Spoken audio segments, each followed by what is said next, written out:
So இந்த கொஸ்டின்ல ஏ comma B ஒரு ஆர்டர்டு ஃபீல்டில் கொடுத்துருக்காங்க.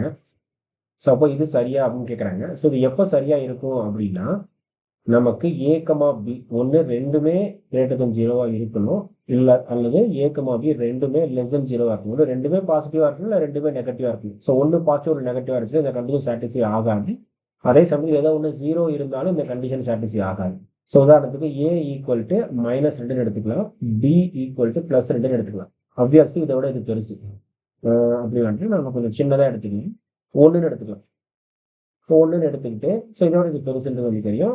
இதே வந்துட்டு 1/a போடுங்களேன். 1/a என்ன கிடைக்கும்? -1/2 அப்படின்னு வரும்.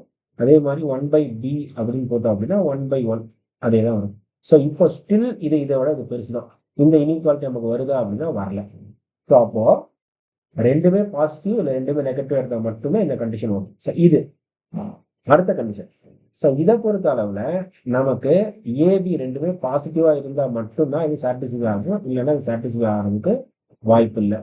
ஸோ உதாரணத்துக்கு ஏ வந்து நான் -2ன்னு எடுத்துக்கிறேன், பி வந்துட்டு இதே மாதிரி ஒன்று முன்னாடி பார்த்தா அதுவே நான் எடுத்துக்கிறேன். அப்போ நான் ஏ ஸ்கொயர் அப்படின்னு போட்டேன் அப்படின்னா 4, பி ஸ்கொயர் அப்படின்னு 1.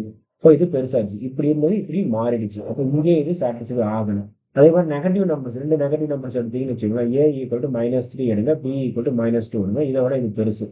பட் இதே ஸ்கொயர் பண்ணும் பொழுது நமக்கு 9 வந்துடும், பி ஸ்கொயர் வந்துட்டு 4 வந்துடும். ஸோ இது இன்இக்வாலிட்டி இப்படி மாறிடுச்சு. ஸோ இங்கேயும் பார்த்தீங்கன்னா மாறிடுச்சு. அப்போ ரெண்டுமே பாசிட்டிவா இருக்கணும், ஏ அண்ட் பி ரெண்டுமே பாசிட்டிவா இருந்தால் மட்டும்தான் இந்த இது சரியா இருக்கு, இல்லைன்னா இது சரி வராது. அடுத்தது இது.